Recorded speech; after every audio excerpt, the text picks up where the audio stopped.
Mis queridos caritas, tengan ustedes muy buen día. Continuando con la asignatura de abordaje a víctimas de violencia familiar y sexual. El día de hoy, en esta tercera sesión, tercera semana, tercera clase, vamos a enfocar un tema pues muy importante que tiene que ver y lo que está relacionado con los conocimientos, ¿no? Y los procedimientos. Cómo es que se va a obrar, cómo es que se va a actuar a una atención de una denuncia por violencia familiar, ¿no? Y o sexual. Entonces, vuelvo a repetir que esta relación de los conocimientos con los procedimientos que están dados en los procesos de tutela frente a la violencia contra las mujeres, ¿no? Y los integrantes del grupo familiar. Y eso nosotros lo hemos aclarado ya en la primera sesión con respecto a lo que es familia y todo ello. En la segunda, todo lo relacionado a lo que es violencia. En esta tercera oportunidad, dentro de lo que son ya los procesos, ya en la ley que ampara, de acuerdo a lo que es la violencia, a la víctima de violencia familiar. En el artículo 14, entonces, vamos a ver las competencias de los juzgados. ¿Son competentes los juzgados de familia o los que cumplan sus funciones para conocer las denuncias por actos de violencia contra las mujeres o contra los integrantes del grupo familiar? Entonces nosotros tenemos que dar un buen inicio. Ese buen inicio es que también va a tener unas buenas conclusiones, un buen final. Pero dentro de lo que son los actuados, nosotros vamos a iniciar mal un proceso, vamos a terminar mal también. Entonces, en el artículo 15 de estos procesos de tutela frente a la violencia contra las mujeres y los integrantes del grupo familiar, en el artículo 15 se hace ver con respecto a todo lo relacionado a cómo se debe de dar y se debe tener en cuenta la denuncia. La denuncia puede presentarse por escrito o verbalmente. Por escrito a través de un parte, verbalmente a través de lo que he visto, lo que voy a denunciar, el hecho en sí, el detalle, ¿de acuerdo? Y cuando se trata de una denuncia verbal, se levanta el acta sin exigencia de que se va a suministrar una sucinta relación de los hechos. ¿De acuerdo? ¿Sí? No hay más que hacer ver de que tiene que hacer esta acta, ¿no? Sin otra exigencia. Simplemente la que se suministra la relación de los hechos, en una forma verbal. La denuncia puede ser interpuesta por la persona perjudicada o cualquier otra que va en su favor de esta denuncia. Queda claro entonces que la denuncia puede ser interpuesta por la persona perjudicada. En este sentido, estamos refiriéndonos de la víctima, ¿no? O cualquier otra que denuncie en su favor de este hecho delictivo donde se incurra el aspecto de violencia familiar y o sexual. ¿Se queda claro? Queda claro en este sentido, entonces, ¿sí? Entonces, de que la denuncia tiene sin el perjuicio, ¿no?, de lo que estoy exponiendo, los profesionales de la salud y educación deben de denunciar los casos de violencia contra la mujer o los integrantes del grupo familiar que conozcan en el desempeño de su actividad. Los profesionales estamos imbuidos que si tenemos conocimiento de ello, de acuerdo, llevar a cabo una denuncia. Claro, está en el aspecto de los psicólogos. Nosotros tenemos que velar por el derecho de la confidencialidad. el código de ética y deontología. Nosotros no podemos exponer también el motivo de consulta en estos casos de una paciente o de un paciente que viene para poder ser tratado en base a los traumas sufridos por la violencia. Y que ésta se acontece en el núcleo o en el medio ambiente familiar, bien sea en el núcleo o de repente en el entorno, de acuerdo conforme nosotros lo hemos visto en la segunda sesión, en la segunda clase. ¿De acuerdo? Entonces, en este sentido, ¿no?, que los profesionales de la salud y educación deben de denunciar los casos de violencia. ¿De acuerdo? O los integrantes del grupo familiar que conozcan en el desempeño de su actividad. Ahora, cuando la Policía Nacional del Perú conozca de casos de violencia contra la mujer o los integrantes del grupo familiar, en cualquiera de sus comisarías del ámbito nacional, debe poner los hechos en conocimiento de los juzgados de familia o los que cumplan sus funciones dentro de las 24 horas de conocido el hecho. Ojo, dentro de las 24 horas conocido el hecho, remitiendo el atestado, el informe, que resuma lo actuado en base a la denuncia. ¿De acuerdo? Entonces estamos siendo claros en este punto de lo que contiene la denuncia en sí. ¿Quiénes son los que deben de presentar la denuncia? ¿Quiénes son los que deben de hacer la denuncia? ¿De acuerdo? ¿Sí? Para que esto no quede impune. Y al no quedar impune, estamos nosotros cumpliendo con esa responsabilidad de hacer ver un hecho que esté enfocado en esta ley contra la violencia, ¿no?, contra la víctima de la violencia familiar y o sexual. ¿De acuerdo? Entonces, en estos casos también estamos haciendo ver de que cómo es que la policía debe de actuar dando cuenta, ¿de acuerdo?, de poner los hechos en conocimiento de los juzgados de familia o aquellas áreas o secciones que cumplan sus funciones dentro de las 24 horas, conocido el hecho. ¿Está claro entonces? ¿Sí? Ahora, vamos a darnos cuenta qué es lo que va a suceder con respecto a lo que es ya el proceso. El proceso, ¿no? Entonces, en el artículo 16, vamos a darnos cuenta que en el plazo máximo de 72 horas, siguientes a la interposición de la denuncia, el juzgado de familia o su equivalente procede a evaluar el caso. Evalúa el caso y resuelve en audiencia oral la emisión de las medidas de protección requeridas y que prácticamente sean necesarias. Asimismo, de oficio o a solicitud de la víctima. ¿De acuerdo? En la audiencia oral, entonces, se pronuncia sobre medidas cautelares que resguarden pretensiones de alimentos, regímenes de visitas, tenencia, suspensión o extinción de la patria potestad, liquidación del régimen matrimonial y otros aspectos conexos que sean necesarios para garantizar el bienestar ¿de quiénes? De las víctimas.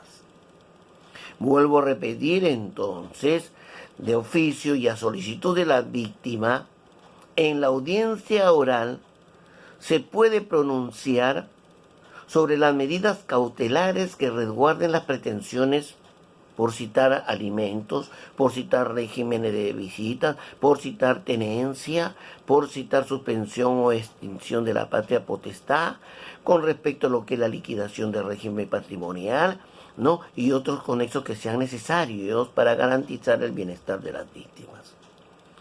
Y de esta manera, claro está, tenemos que analizar los actuados. El juzgado de familia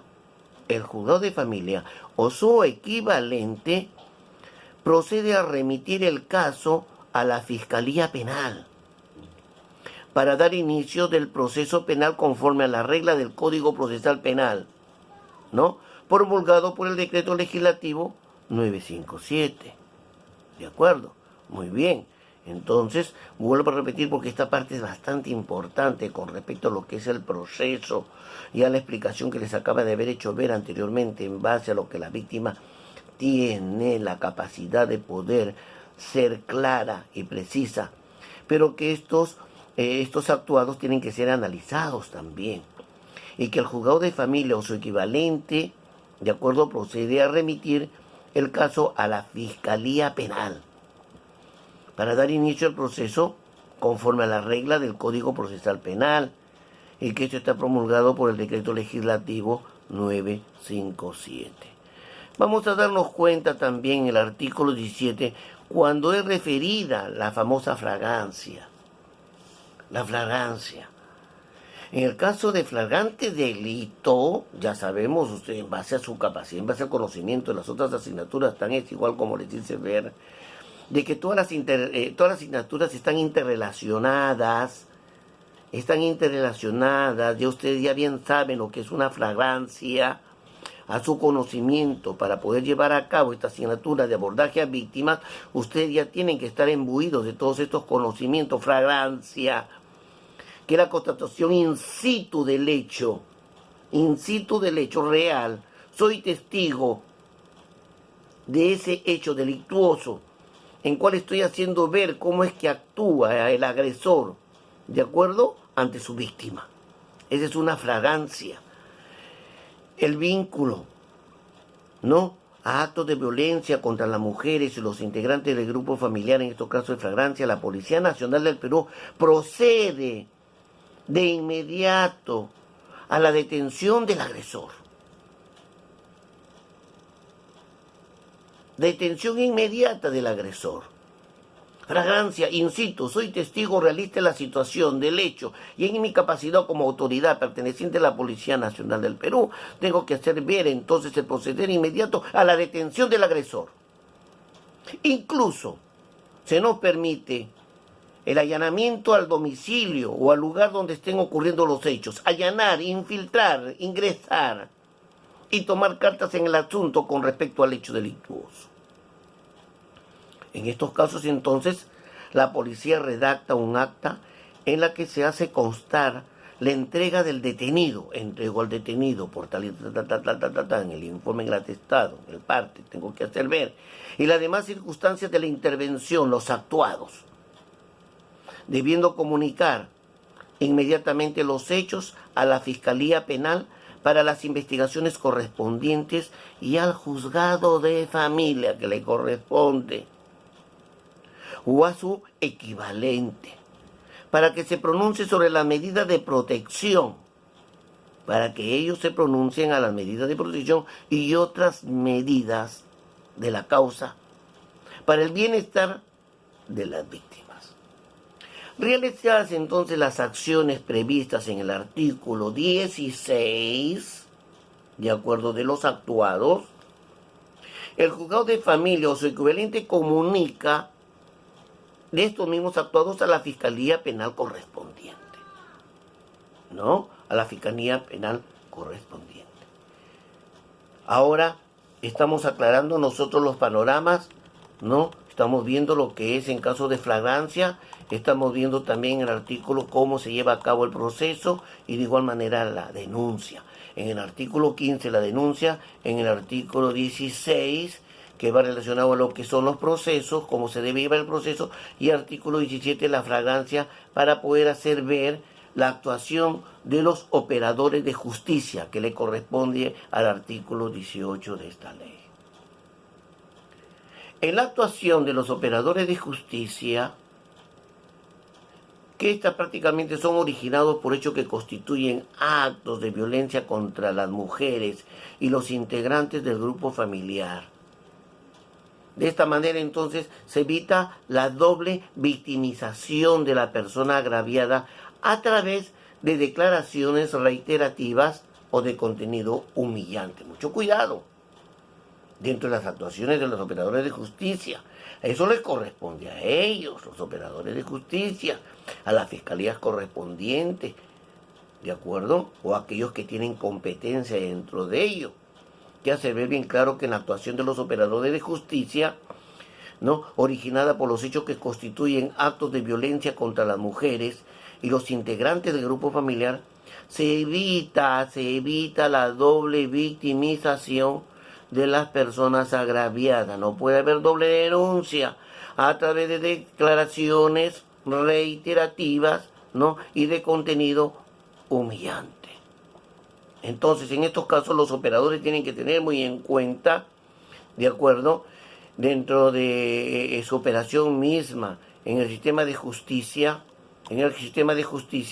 deben seguir las pautas concretas de actuación que eviten procedimientos y que estos procedimientos sean discriminatorios, mucho cuidado, hacia la persona involucrada en situación de víctimas. Todos deben de ser atendidos, sin ningún tipo de discriminación, sin ningún tipo de clase social o de clase económica o de raza, ¿de acuerdo? O de cultura. Si es víctima, inmediatamente se toman los actuados, ¿de acuerdo? Y los operadores de justicia, sin discriminar, tomarán pues los hechos, con esa responsabilidad de importancia. Vamos a darnos cuenta ahora en el artículo 19. En el artículo 19, la declaración de las víctimas y entrevista única. ¿Cómo es que se debe llevar la entrevista única? La declaración, ¿de acuerdo?, ¿no?, en base a lo que voy a versar del hecho delictivo, del hecho denunciado. Cuando la víctima sea niña o niño, adolescente o mujer, su declaración debe practicarse bajo la técnica de entrevista única, la misma que tiene calidad de prueba, de una prueba preconstituida. Quiere decir esto que la declaración de la víctima mayor de edad, a criterio del fiscal, puede realizarse bajo la misma técnica. El juez solo puede practicar una diligencia de la declaración ampliatoria de la víctima en los casos que requiere aclarar, complementar o precisar algún punto sobre su declaración. Entonces, en estos sentidos, las declaraciones son únicas, siendo, salvo, el juez puede practicar una diligencia de una declaración ampliatoria de la víctima. ¿De acuerdo? Ampliación de los hechos. Enriquecer o tener que hacer ver algún detalle que no fue citado en el momento de la denuncia, en el momento de la manifestación. ¿De acuerdo? Muy bien. Entonces estamos siendo claros en este sentido de este artículo 19 para poder hacer ver que el juez solo puede practicar una diligencia y declaración ampliatoria. Solamente el juez. Y cuando se requiera, ¿no?, de hacer una aclaración o poder complementar o precisar algún punto sobre su declaración. Pasamos entonces al artículo número 20, y este se refiere a lo que vendría a ser la sentencia. La sentencia, entonces, que pone fin al proceso por delitos vinculados a hechos que constituyen actos de violencia contra la mujer y los integrantes del grupo familiar, puede ser absolutoria o condenatoria, depende del juez, en el momento de la sentencia, en el análisis del atestado, en el análisis del expediente, en el análisis del informe. ¿De acuerdo? Entonces es solamente la competencia de los actores inmersos en justicia. ¿De acuerdo? En el primer caso, entonces, el juez señala el término a las medidas de protección dispuestas por el juzgado de familia o su equivalente. Las medidas cautelares que resguardan las pretensiones civiles que hayan sido decididas en esa instancia cesan en sus efectos salvo que hayan sido confirmadas en instancias especializadas. O sea, cuando se haya podido haber presentado alguna objeción. En caso de que se trate de una sentencia condenatoria, además de lo establecido en el artículo 394 del Código Procesal Penal, promulgado por el Decreto Legislativo 957, y cuando corresponda contiene los siguientes elementos. Primero, la continuidad o modificación de las medidas de protección dispuestas por el juzgado de familia o equivalente. Segundo, el tratamiento terapéutico a favor de la víctima. Tercero, el tratamiento especializado al condenado. Cuarto, la continuidad o la modificación de las medidas cautelares que resguardan las pretensiones civiles de tenencia, régimen de visitas, suspensión, extinción o pérdida de la patria potestad, asignación de alimentos, entre otras. Número 5. Las medidas que los gobiernos locales o comunidades del domicilio habitual de la víctima y del agresor deben adoptar. ¿Esto para qué?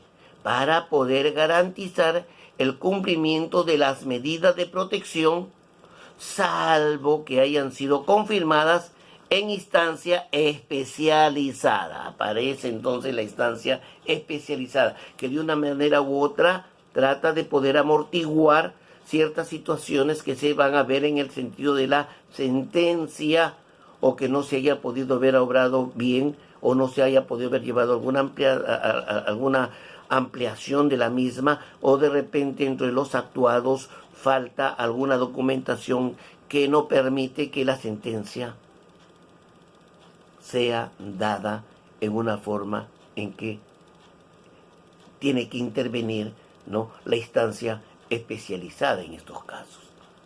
Sexto, la inscripción de la sentencia. Se tiene que inscribir la sentencia en el registro único de víctimas y agresores por violencia contra las mujeres y los integrantes del grupo familiar a cargo del Ministerio Público. Queda registrada la sentencia tomada al agresor y sus características con respecto a lo que es el hecho hacia su víctima.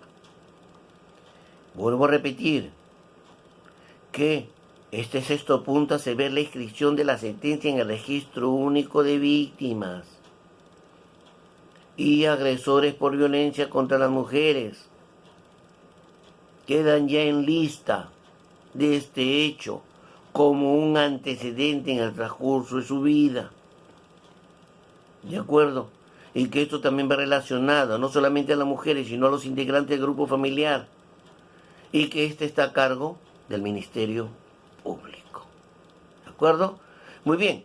Vamos a darnos cuenta entonces como séptimo punto que cualquier otra medida a favor de las víctimas o de los deudos de estas, en el caso de que las partes del proceso usen un idioma o lengua diferente al castellano, la sentencia es traducida.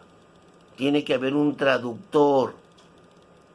Puede ser un quechua hablante o puede ser una persona con el idioma portugués o puede ser una persona que idioma italiano que no está domesticado con el castellano. Entonces merece tener un traductor para que sea firme y sea preciso los términos que son dados en la sentencia.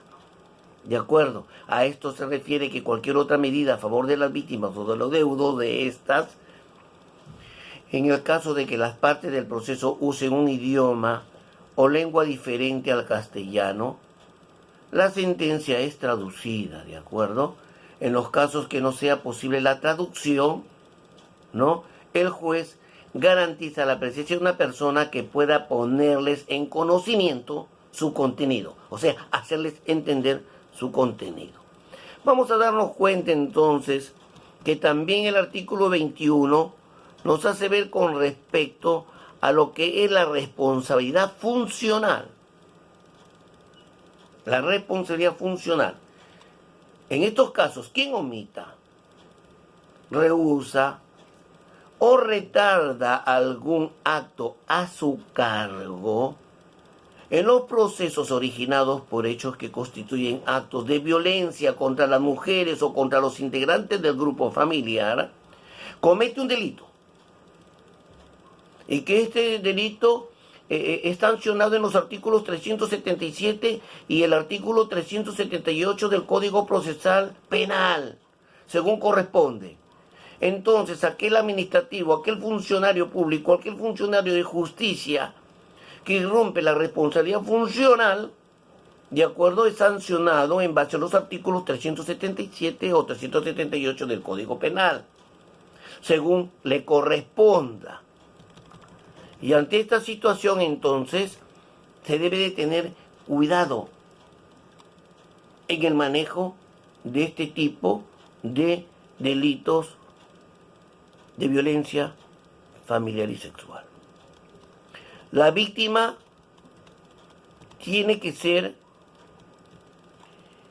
tomada en cuenta de los actos, de los hechos, conforme nosotros ya hemos mencionado en la primera clase, en la segunda clase, en la tercera clase, dentro de lo que es el proceso, como lo estamos viendo ahora en esta tercera oportunidad, para que de esta manera quede pues claro de que el sistema de justicia ampara a la mujer, ampara al niño, ampara a la persona que es víctima de este tipo de hechos, llamado violencia, si es dada dentro de lo que es el contexto de lo que es la familia nuclear o la familia extensiva, que ya más adelante vamos a ver con respecto a lo que es los grados de consanguinidad y los grados de afinidad. Hace ver y es bastante clara la ley en este sentido de cómo se debe de proceder ante los hechos de la denuncia, el proceso, la responsabilidad de la sentencia, ¿de acuerdo? Y de igual manera la responsabilidad funcional en el caso de que ésta no surta el efecto de que no se esté tomando lo que la ley en su función hace ver en sus articulados correspondientes. Es así entonces que hasta incluso se toma en cuenta que estos casos quedan registrados. Hay un registro único de víctimas. Hay un registro único para poder hacer ver si es que el sujeto es reincidente a este tipo de falta, este tipo de delito, ¿de acuerdo? Para que cuando se administre la justicia en el momento de llevar el caso, de llevar el proceso, pues la sentencia sea en base también a estos antecedentes, ¿de acuerdo? Por parte del agresor, ¿no? Y no quede impune, no quede en un vacío, ¿no? Sabiendo prácticamente que la inimputabilidad, pues, la buscan muchos sujetos que cometen delitos, sobre pretexto hasta incluso de que han llegado ellos a actuar bajo los efectos de droga o de alcohol, o situaciones, pues, de depresión, de angustia, desesperación, pero está dado el hecho. Está dado el hecho. El hecho, pues, que generó un daño físico, un daño psicológico, un daño económico, ¿de acuerdo? ¿Sí? Entonces, quiere decir de que estos casos, en base al amparo de la ley, no pueden quedar impunes. Y si nosotros tomamos como ejemplo que de repente, pues muchos casos en este sentido, los actores judiciales requieren tener más pruebas para poder tomar la acción correspondiente en base a que es la policía la que da el inicio de todo detalle, desde la denuncia hasta incluso si es que hay fragancia, dar inicio a todo ello. Pero las cosas, vuelvo a repetir, se tienen que hacer bien. Lo que bien inicia, bien termina, con conclusiones y con sentencias que verdaderamente se hace ver de que sí existe la justicia. Muy bien, es todo lo que hemos tomado en cuenta en esta tercera sesión o esta tercera clase. Muy bien, ha sido un gusto y ya pasaremos nosotros a la cuarta sesión.